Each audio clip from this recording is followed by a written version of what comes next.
Although it is known by archaeologists, historians, and anthropologists that an old and ancient people occupied this land before the American Indian, up until recently, not much effort has been made to educate the general public of this fact.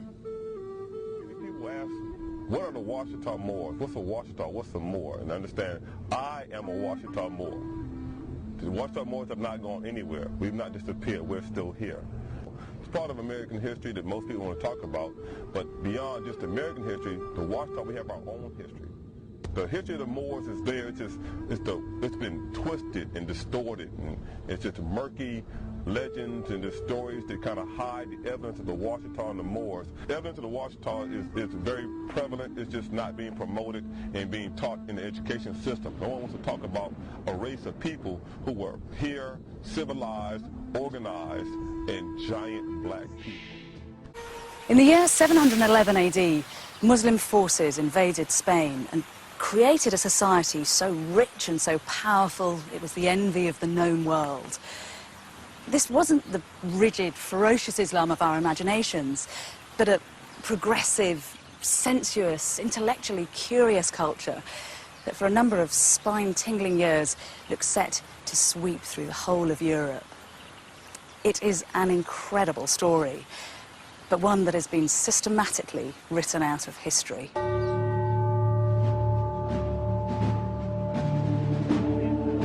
After the Catholic monarchs took over the city of Granada, they began to destroy all evidence that the Muslims had ever been in Spain.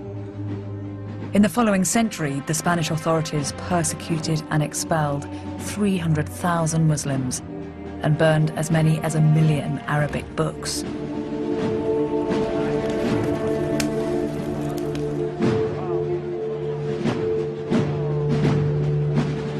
This was an astonishing act of ethnic cleansing. It put an end to a civilization which had flourished in Spain for 700 years. These people have become known as the Moors.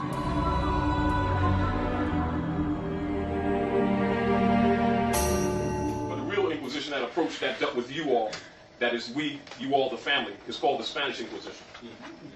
And the reason it's called the Spanish Inquisition, because the Roman ruler, Philip II, declared when the Moors were defeated that they would no longer be called Moors. That's in 1511 AD. And declared that all Moorish property, all Moorish wealth, all Moorish legacy, all Moorish literature would be claimed by the Vatican and by Spain. And so Moorish Latin, which is your language, aside from Aramaic, Hebrew, and Arabic, the major language of these Asiatics here in North America who think that they're black but are not, is Moorish Latin. Incorrectly called Spanish. Anybody ever wondered why suddenly in 1492 all these Europeans decided that they were going to jump on boats and start exploring everywhere? Well, there's a reason. There's always smoke, fire behind the smoke.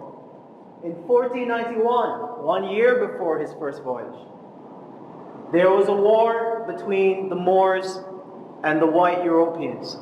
Actually, that war had been going on for a very long time. The Moors had ruled Western Europe for 700 years.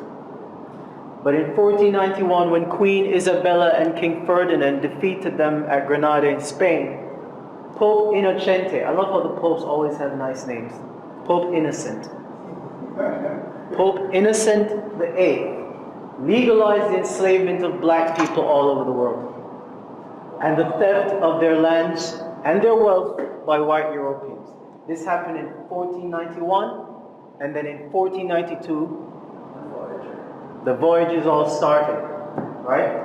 You had Portugal, Spain, the Dutch, France, and Britain. Everybody just started exploring the so-called New World. How can it be the New World, by the way, if it's older than your world? Moors are short. We are the descendants of the ancient ones, direct. And we've been called by many names.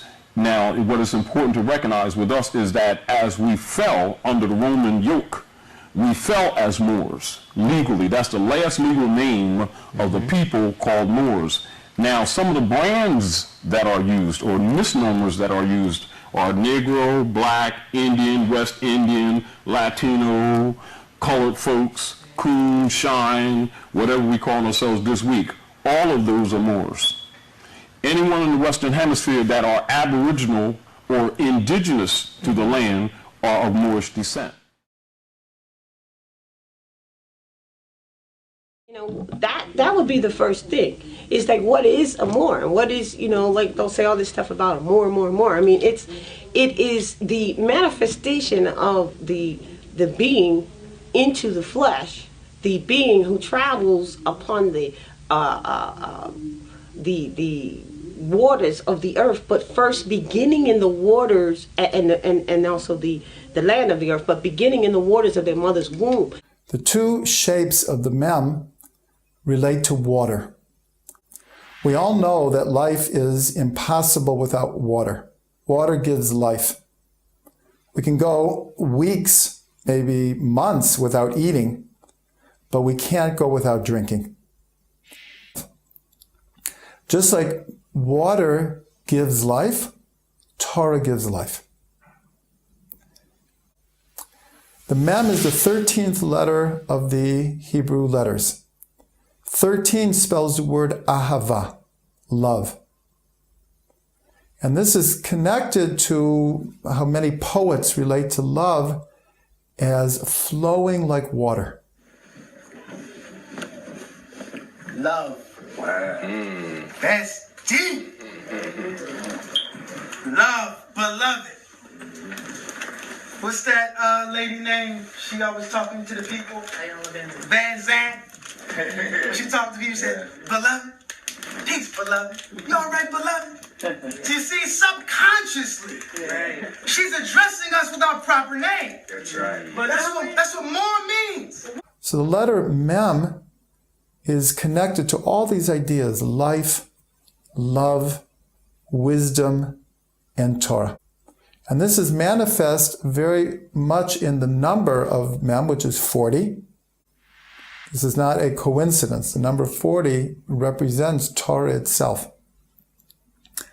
And because of the shape of the mem and being a square, as we've learned many times in the discussion of the letters are archetypal forms. So the letter mem represents the square, which is also a type of cycle, a self-contained cycle. So therefore, we have many, many different cycles in the Torah that have to do with 40. The Talmud talks about 40 weeks of pregnancy. And what is the environment that the fetus is in the womb? Water. So in all of these connections, we see that the mem is a letter of life, a letter of birth and of cycle, of connecting to wisdom. Okay? NTR. Netter. Because according to the ancient languages, there are no vowels. Right? Right. So you may have two words spelled the same with different meanings. How do you know the meaning? The determinative. The 20th letter of the Hebrew alphabet is the letter Resh, which appears like this in the modern Hebrew alphabet. In the ancient Hebrew pictographic script, this letter was the picture of the head of a man. The Hebrew word Resh, the name of this letter, means head, and has the meanings of first, top, and beginning.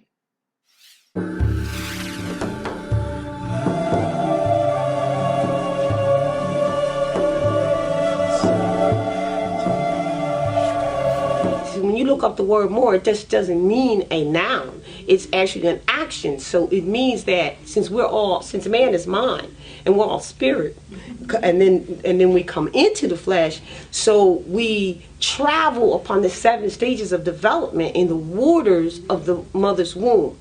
That's mooring, right? And then when we're done, we get cut from the navel, which is navigating L. And then we become navigating L's upon the earth plane.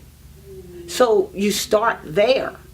So if that was understood and accepted, there would really be no problem, because people say, well, I don't have to be anything to be whatever. Well, I just explained to you what that is. It means that if you came to the womb, then you were mooring, and you were mooring through the 7 stages of the waters and the 7 stages of development in your mother's womb. And then you didn't have to be called anything, because that's just what it is. So those who actually call themselves Moors are actually saying, I'm not anything except that I am, that I am. I am that I am. That's really what's being said. What Budge gives is in transliteration of this glyph is MR. The definitive or definition of MR he gives is governor, captain, and governor, captain, and one other. The owl universally, at once, simultaneously, means wisdom in every culture on the planet. This glyph is referred to as in Omo. That can be verified in 2 places. In the book, Robert Temple's The Mystery of Cyrus, he gives this glyph. And also in a book gone past now called The Philosophy of the Muntu, the Muntu Bantu philosophy. He gives Inomo as magic word or word of power. And this represents A, water, B, electricity.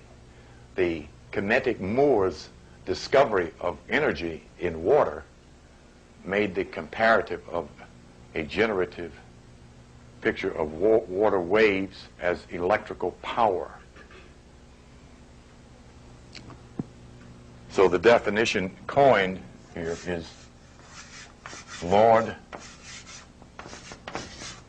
of the earth.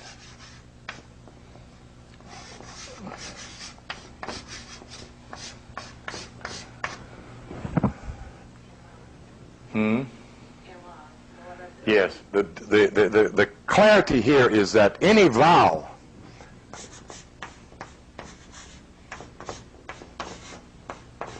placed between those 2 consonants still produces more. More is in Genesis chapter 1, verse 14, when it says, let there be lights in the firmament. Talking about the sun and the moon. That word lights is more.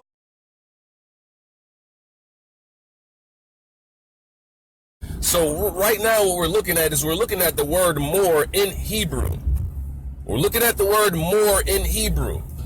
Right there it says, what gives off light? A source of light. One of light. That is what a more is. If you're not going to get into the metaphysics of it, you're not going to understand it. You're not going to understand it. What are we? What are we? What is your dark skin? What is that? Children of the sun, right? Huh? Don't you know? The sun and the moon. Ain't the black man the sun and the black woman the moon and the earth and everything else in this motherfucker? So there are many suns and there are many planets. The body is totally a temple. It's the Temple of Solomon, and it is the measure of the universe. How man is how the universe is. As above, so below. There is no difference. Once you depart from this basic truth, you are lost in the world of delusions.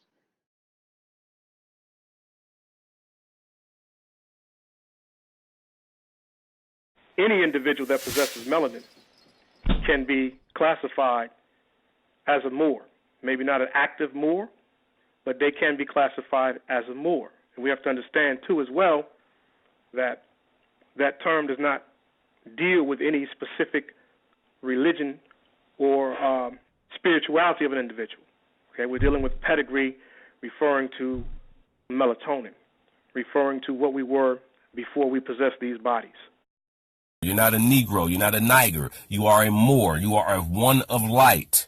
Moor. It is as simple as that. Malef, Mayim, Aleph, Wa, Resh. It's as simple as that. So we have to comprehend that, brothers and sisters. Now we have various words that were used to describe us. This is not the only one, but this is, in fact, one of the oldest, because it actually leaves the planet. It goes back to the universe. Or, it's from the light. It would actually be, I think the word or is the root word, and the prefix, the M in front of the Hebrew word prefix, makes it from the light. And from the light, exactly. Yeah, so you know what I'm saying? So that's some of the grammaticalness in there. And if you look at Strong's Concordance and you look in the Bible, always click on those little words in there. You can find any word and get deeper into it. And then start studying some of the grammar and and breaking some of that down, because or you would just think is just light, but it actually means from the light.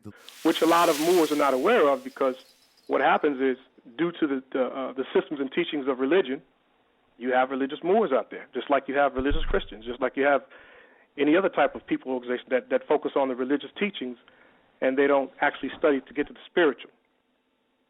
So I want to be clear that this is not the only term that we are known by, but it encompasses a whole lot, and it references the science of melanin. One of the oldest stelas from the original Old Kingdom. So again, that then means that the Moors, at least as they were written in Egyptian, were basically a race of high priests of Anu. Anu is Ainu or Ainubus or Anpu, who is the symbol of the great black dog that represents, on the metaphysical side, melanin itself. So hold on. So are you saying then that the genesis of Moors began in ancient Egypt, or does it predate ancient Egypt? I'm saying that it's a universal term that existed and came into a certain epoch in which it was used to describe the indescribable. The fact of being Moors. This is ethnocentric identity, not nationality identity. It can become nationality identity, as the founder of the Moorish Science Temple first implied. The idea of ethnocentric is what your mama makes is ethnocentric. That is blood, genetics, chemistry. That is ethnocentric. Wherever dark-skinned, broad-nosed, thick-lipped, broad-nosed, furrowed-haired human beings are, they are Moors. But if you want to insult them, you would say negro, okay? If I want to give a person respect or something like that, that's darker skin, you would say morena. You tell these people they're Moors, they say, what religion is that? They are so asleep. You're not black, you're Moreno. Who are you? You don't know. Don't tell me Negro, that's nothing. What were you before the white man named you a Negro? And where were you? And what did you have? What was yours? What language did you speak then? What was your name? It couldn't have been Smith or Jones or Bunch or Powell. That wasn't your name. They don't have those kind of names where you and I came from. No, what was your name? And why don't you now know what your name was then? Where did it go? Where did you lose it? Who took it? And how did he take it? They are Moors, which supersedes nationality. If it's in Britain with those descriptors, that's a Moor. If it is in Spain, Africa, Asia, China, it doesn't matter, okay? Their nationality is based essentially on the civic registration where they are located. I want to make that point clear because we're dealing with the fact of rather than the preference of. Western Syriac dialect, M-U-U-R, M-U-R, M-E-R, vowels interchangeable. And I showed you M-O-R, the Western Syriac dialect, and the Eastern is M-A-R. All the same. And this is the point that I'm making, because you're going to see this a lot in books, in translations of the Metunetza. This is what you're going to see. This is more. More, yeah. That's what it is. You said so. This is, I'm gonna get this. Okay. So when you see one of the ancient names of the lands of Egypt, Ta means land. Wallace Budge says land of the people of the Nile flood. Of the Moors. That's not true. Say again? Of the Moors. Of the Moors. That's what it is. This is land of the Moors. The Moorish people.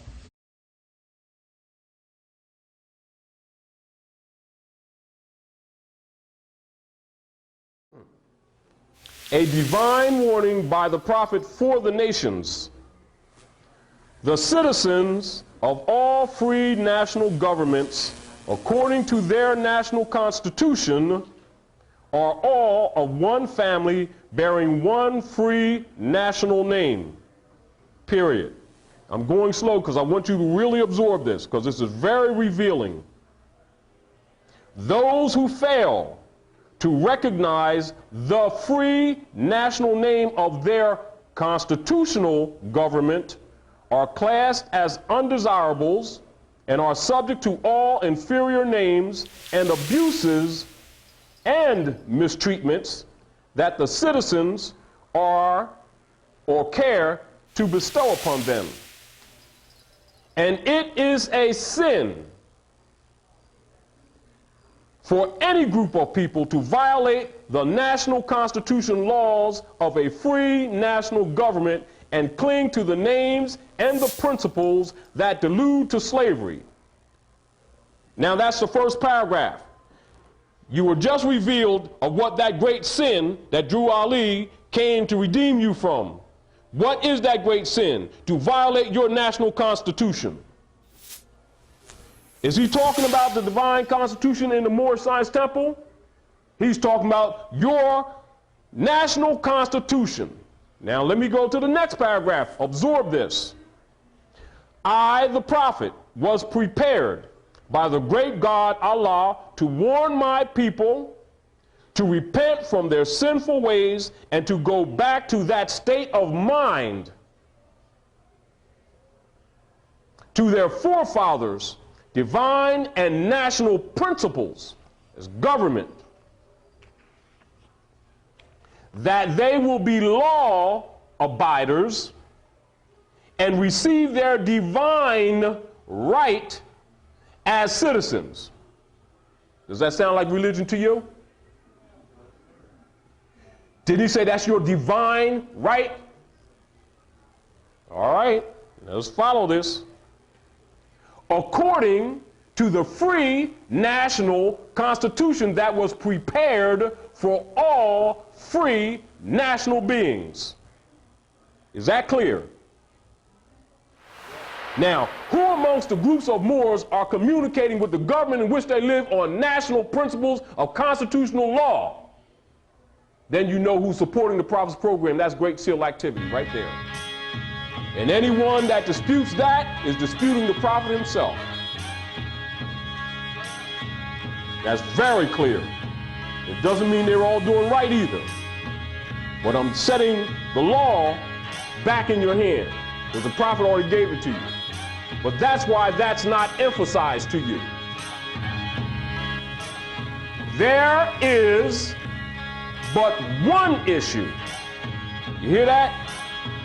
There is but one issue for them to be recognized by this government and of the earth.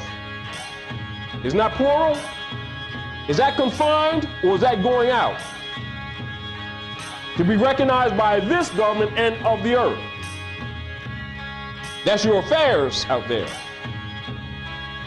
There is but one issue for them to be recognized by this government and of the earth, and it comes only through the connection of the Moorish divine national movement, which is incorporated into this government and recognized by all other nations of the world. Are you with me? and through it, they and their children can receive their divine rights, and divine is capitalized. He's letting you know that your divine rights are incorporated into your civil activities with this government and of the earth in your Moorish affairs. Take your place among the affairs of man. That is a divine constitution is based on ancient law, and all other nations use it as a guide. The Europeans didn't set that up. Moors set that up with 20 European sons, 35 Muslims, and 20 Muslim sons, which is a Masonic code for Europeans who have accepted the Moorish way. And the reason why the United States Republic that you know was set up as a governmental principle and a governmental system was to stop a cycle of wars that have been going on for centuries. And it is the experiment of the implementation of the ancient Moabite law for isonomy, or equal justice and equal principles applied to all members of society, which makes this the unique government that it is, why you got those two seals on that dollar bill as one. Why this is also called the great melting pot. And the great potential of this great nation lies in the law, and the law has been placed back into your hands, and you better do something with it if you're wise. And you better unite while you're doing it. Let us continue. So first, understand, what did he do? He not only connected you with the land through your literature and through your questionnaire, he just connected you back to your government, didn't he? Isn't that his instruction? Now you're wondering what you're going to do with that. Let's go on.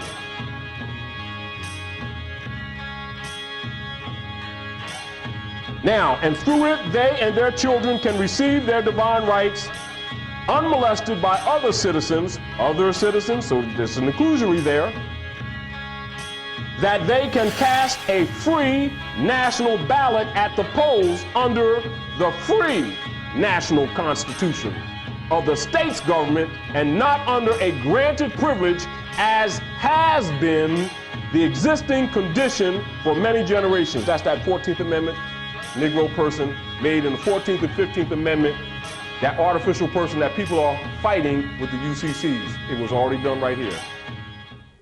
Already cleaned up. Well, Noble Drew Ali's mission was to save the nations from the wrath of Allah. His mission was to enlighten the Asiatics of African descent, who was termed Negro, colored, and black, who they are, their nationality, their birthright, and why is this important? Because once you start knowing who you are, huh? Page 3, you got a picture of him. Show it to him. Page 3. First President of the United States, black man. Hold up so let me see you. That's John Hanson. Now read what he says. Given, okay. Bronze by Richard E. Brooks. Given in 1903, located in the Senate connecting corridor. In the Senate building, this nigga's picture is there, but they don't say why. They don't say he's the first president of the United States. And all of them was Moors, and their symbol was what? Huh? Come on, Come on. Here, huh? Well, the cherry tree. So the code is George Washington chopped the cherry tree down. That's when they switched signals. Huh? That's cool. That's cool. But again, y'all don't hear me, man. Y'all just out here. So again, as a Moor, you come from an empire. As a Moorish-American, that's giving you designated jurisdiction as title and beneficial owner of North, Central, and South America and the adjoining islands, based upon the original Treaty of Peace and Friendship, based upon the Constitution in 1887, based upon the Articles of Confederation, based upon the Articles of Association, based upon the Moroccan Dahiv of 1958, based upon the reassertion of the treaty in 1836, based upon the Treaty of Tripoli, based upon these things that you don't even feel that you're a part of. Because there's a part of y'all that don't think that y'all good enough to be Moors. That's why you hate them. There's a part of y'all that feel like you can't walk around like this and really be this and stand on your own too and talk to people in a clear manner tone and get a favorable reply like your prophet told you. What makes one a Moor, and I will get into one of the original definitions in the term, the word Moor, in just a second. But you're correct in the sense that what makes one a Moor is basically the lifestyle and principles and science that one applies to their life. Living by the 4 principles of love, truth, peace, and freedom. And if you don't live by those 4 principles, you'll be pursued by the 5th, which is justice. So that is